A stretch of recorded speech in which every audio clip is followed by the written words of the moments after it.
out. Number 2, scaphism. Out. This was number 2, scaphism. This was a form of punishment that was used by the ancient Persian Empire on anyone that would be convicted. Bro, what? What the fuck? Why is it skipped all the way over here though? Let's start with the bad and slowly work our way towards the stuff of night.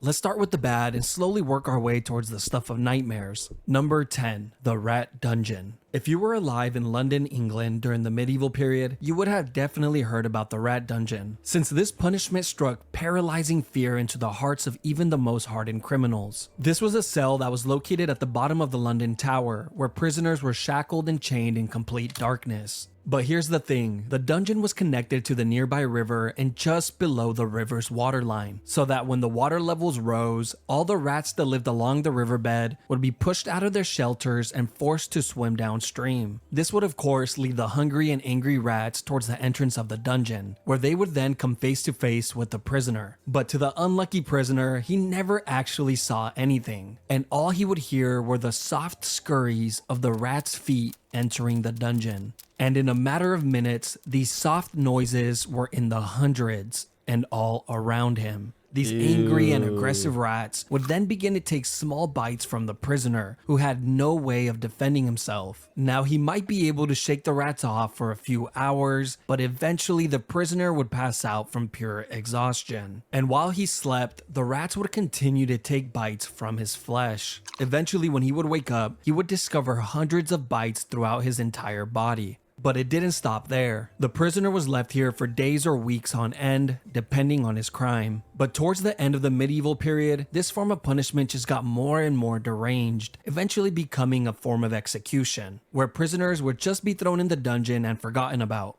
Number 9, That's the insane. rack. This was yet another punishment that took place in the London Tower. The rack was a torture device that was used in many places throughout history. This form of punishment was originally designed for getting a confession, usually from criminals, slaves, or prisoners of war. The device looked like a large ladder, but instead of secure steps, they would actually rotate like a rolling pin. You see, when a prisoner was placed on the rack, he would have his feet and wrists tied to a ratchet pulley system, where 2 legal officials would slowly tighten the ropes and locking them in place, placing an increasing amount of strain on the prisoner's shoulders, hips, knees, and elbows with every single turn. This was all done to get information, but of course, a lot of the times the truth was not accepted as reality, and the prisoner would then begin to say whatever he believed the officials wanted to hear. Sometimes it would work and the prisoners would be let go, while other times they would be tortured even more for lying. When the whole ordeal was over, prisoners were usually released with dislocated joints, but oftentimes they were left completely paralyzed. That was the case in England in 1447 when a 25-year-old girl named Anne Askew would be tortured on the rack for hours and hours on end and left completely paralyzed after all her joints were dislocated. She was then carried on a chair and burned alive at the stake. Yo, This what? because she read and memorized scriptures from the Bible, which she preached in private to a small group of women, which were the exact women she refused to name and expose during her torture. You see, during this time period, if you followed any religion other than the Catholic Church, you better not say a word to anybody, including your own husband, which was the person that turned her in.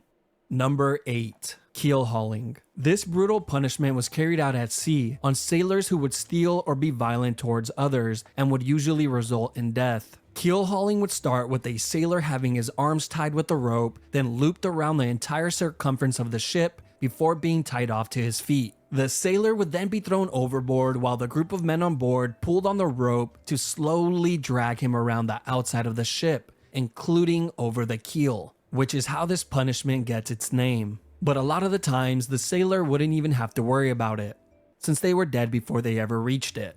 Kinda just depends on how hard the guys on the rope feel like working that day. Not only would the sailors be drowning and getting their backs and necks broken on the keel, they were also getting sliced apart like a cheese grater by all the sharp barnacles on the outside of the ship. But if by some miracle a sailor actually happens to make it all the way around the ship without dying, one of 3 things will happen. 1, he would be sent for round 2, and for sure be dead by then. 2, be freed and allowed back on the ship, where he would then slowly die to infections. Or 3. Live the rest of his life single and being made fun of since he was now fully covered in scars from head to toe. Number 7. Crushed by elephants. Now we are getting to the part of the list where living is no longer an option. This form of punishment has been used by many countries throughout history, but was most recently used by India in the 19th century. Which is really not that long ago if you really think about it. Like, your great-grandma could have witnessed one of these. What type of crimes would you have to commit to be crushed by an elephant, you might ask? Well, apparently if you failed to pay your taxes, that was good enough. And of course, stealing or being an enemy soldier was also a great way to become a tortilla. But the most disturbing case in history was when the 4th Mughal Emperor of India ordered an enormous amount of criminals to be crushed to death in a single day, simply because he was bored and needed some entertainment. The guy who forgot to pay his taxes, crushed. The man who stole an apple from the local market, crushed. The little orphan who jaywalked across the street, crushed. The man who murdered his neighbor and added his remains to a large pot of tomato soup, then fed that soup to his family and watched them eat it from the shadows with a creepy smirk on his face. He's alright. Apparently he makes a damn good soup. There are a few ways that this public execution goes down, but one thing always stays the same. There's always a guy on top of the elephant controlling its every move. And this was very intentional, as this was meant to showcase just how amazing the ruling class were. I mean, look at them. They can control an elephant. Now be impressed. The first method of execution was the one that you better pray for if this was going to be your fate. Here, the criminals would have their arms tied behind their back and their heads placed on a pedestal, where it was then crushed like a grape by the elephant's foot. Now, the second method is much more cruel. The criminal would be placed flat on the floor with their arms tied behind their backs. Then the elephants would be guided to walk over the person's body, and hopefully the criminal would die on the first go. But sometimes they just end up crushing a leg or an arm, so the elephant then has to make a U-turn and try again and again and again. The final and worst way is when a highly trained elephant was guided to slowly crush the person limb by limb. They would first crush the arms, then the legs, and then poke holes in them with the tusk, until eventually dealing the final blow to the head or torso. This is the more theatrical route that rulers like the 4th Mughal love to take, and made for a truly traumatizing experience for everyone. Except for the 4th Mughal. He loved it. Number 6. Impalement. Probably one of the grossest and most cruel forms of punishment on the list. This has been used by a few countries throughout history, but was most recently used in Egypt in the 17th century, usually against criminals that were highway robbers, grave thieves, or anyone who would try and start a rebellion. This punishment would start by having a criminal lay flat on their stomachs with their arms tied behind their back. They would then be sliced open with a razor to increase the size of their back door. And as soon as that incision was made, the cut would be lathered with paste to... No, I don't know about this one. I don't know about this one. Imagine if humans wanted to watch this. Yeah. I don't know about this one. I think I know what this one is. It's where, oh my gosh. Bro, this is the one even just thinking about it gets me fucking unsettled, bro. This is not the one. This is not the one, bro. This is not the one I do not want to look at this, bro. Already looking at this right here. Yikes, dude. Hell no. There's no good way out of it. I don't want to watch that. That's insane. Penalty of the sack. And that's exactly what it was, just a lot more terrifying and cruel. This was an exclusive punishment for anyone that would murder their own family members. This was first seen in the 2nd century in Rome, but would later be used by the Germans in the 18th century. This all begins with a convicted murderer being placed inside a thick leather bag. But just to make sure the man isn't lonely, they would then add a dog, a rooster, a viper, and a monkey.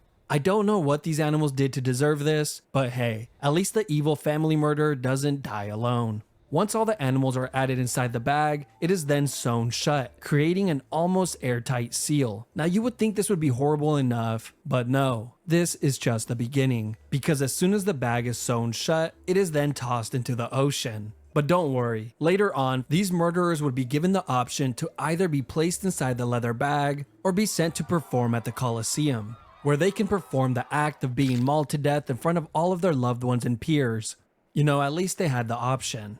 Number 4. Rats. This is one of the most sick punishments in all of human history, and it involves the use of rats. I will cover two of them here as they are very similar. The first use of this form of punishment dates back to 1568 during the 80 Years' War. A Dutch leader named Diederik Sonoy would often use this method of punishment, which involved placing a rat inside of a clay bowl, then placing it topside down on a prisoner's stomach, chest, face, or groin.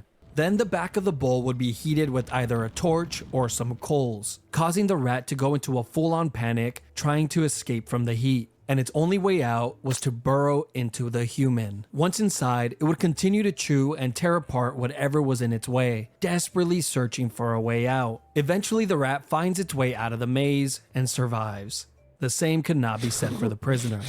But the second method was much, much worse, and was highly secretive since it was used under the guidance of the dictator Augusto Pinochet, where he held power from 1976 through 1983. They called it the rectoscope, and I'm sure you have already figured out where this is going. Yes, it's exactly what you think. They would place a tube on a prisoner's back door, then insert a rat inside of the tube. The rat would then begin to burrow its way in. These people were so sick that they actually expected the prisoners to answer questions while this was going on. Eventually, the rat would find its way in and begin to move forward to find its way out. Nobody really knows how many people died from this punishment, but we do know that a ton of people went missing when this dictator was in charge. Number 3. Gibbeting. The last known use was in the early 1900s in Afghanistan. This all came to light in 1921 when the National Geographic published this image in their magazine. This was also used in the United States from time to time during the 17th and 18th century. One notable example was in Boston, Massachusetts, where a few pirates were hung at the Boston Harbor, which served as a warning to any sailors that were approaching Boston. Now let's talk about England, since they love this form of punishment so much. In England, this was used on traitors, murderers, pirates, and thieves. But after the year 1752, the Murder Act was passed, which required that all convicted murderers must be put to death by being publicly dissected or by gibbeting of some sort. And over 134 confirmed people met this fate. The most common form of gibbeting were actually cages, and they looked like this. It was an all-steel cage that was shaped tightly to the form of a human body, which was so tight that it would not allow the person inside to move. They were then hung 30 feet or more off the floor, usually on a public road or waterhole, to ensure that the most amount of people could witness this monstrosity. But I can only assume this was more annoying than anything, since every time you get thirsty and needed to fill up your container of water, you would have to deal with a dying man begging you for a sip. Over here! But the annoyance and torture of the public didn't stop there, because after the criminals would die in the cages, the body would be left inside to rot for years and years on end, with the locals complaining that the smell of death was so pungent that they couldn't even sleep at night. There's even been reports that some human remains stayed inside of these cages for over 20 years, before a government official would finally remember to clean it out. Number 2. Scaphism. This was a form of punishment that was used by the ancient Persian Empire on anyone that would be convicted of murder. First, the criminal would be placed inside of a boat on their backs and tied down. The boat had 4 holes cut out so that the person's arms and legs would be outside of the boat and in the water. They were then force-fed large quantities of honey and milk until their stomachs were visibly full. They would then proceed to lather their entire body with the milk and honey as well. After all these steps were completed, he was then pushed out to the middle of the lake where he was completely exposed to the heat of the sun. But the sun would soon become the least of his worries. You see, the reason they fed him milk and honey was not because it was a great last meal, but because this combination causes the person to get extreme diarrhea, which mixed with the sweet honey attracts rodents, bugs, wasps, bees, flies, and whatever other animals live near the lake. After being tormented by the animals throughout the entire night, you would think that the daytime maybe gets a little better. No, because as soon as the sun rises the following day, the person inside of the boat gets another gigantic meal of milk and honey and an additional lathering. This would be done on a daily basis to prolong the punishment for as long as possible. It was also well documented that the rodents would continuously attempt to burrow inside of the person through their back door. They were probably trying to get a head start on their next meal. A writer named John Sonaris wrote in great detail about one of these incidents. He would go on to say that it was one of the most horrid and cruel forms of punishment since it was terribly long and seemed to have no end in sight. He wrote about a man who survived for an entire 17 days before he finally died from his wounds. Apparently, the man spent his last few days with his entire face completely covered with wasps, and his flesh rotting away filled with swarms of parasites and worms, all while being covered in his own filth. Number 1. The oubliette. Oubliette simply means to forget in French. This was a punishment that was used in many places throughout history, including in the London Tower, which had a small and confined room called Little Ease. Not only was this room pitch black, it was also so small that prisoners could not sit, stand, or lay down while inside it, and they would be left in this uncomfortable position for days on end. One of the most famous oubliettes is not the one in the London Tower, but in the neighboring district of Warwick, inside of Warwick Castle. Imagine, bro. Here, deep underground in the castle's dungeons, is a very small and narrow cell, completely made of stone, which has a metal door to close it shut. Prisoners were tossed inside of the cell and forgotten about, as the name implies. The prisoner would just have to sit there and wait for their inevitable death, which usually came in a few days from dehydration or starvation. Now, of course, this would be the best case scenario, because in reality, most of the time there would already be a rotting corpse inside of the cell to keep the new prisoner company. The previous occupier of the cell would serve as a daily reminder of his upcoming fate. But that's not the only companions that he will have, since the underground dungeons are completely infested with rats that have developed a taste for human flesh. But wait, there's more. These oubliettes existed in many of the castles throughout Europe, and in recent times they have actually discovered these dungeons with dozens, if not hundreds, of human remains inside of it, as proof that they were hardly ever cleaned.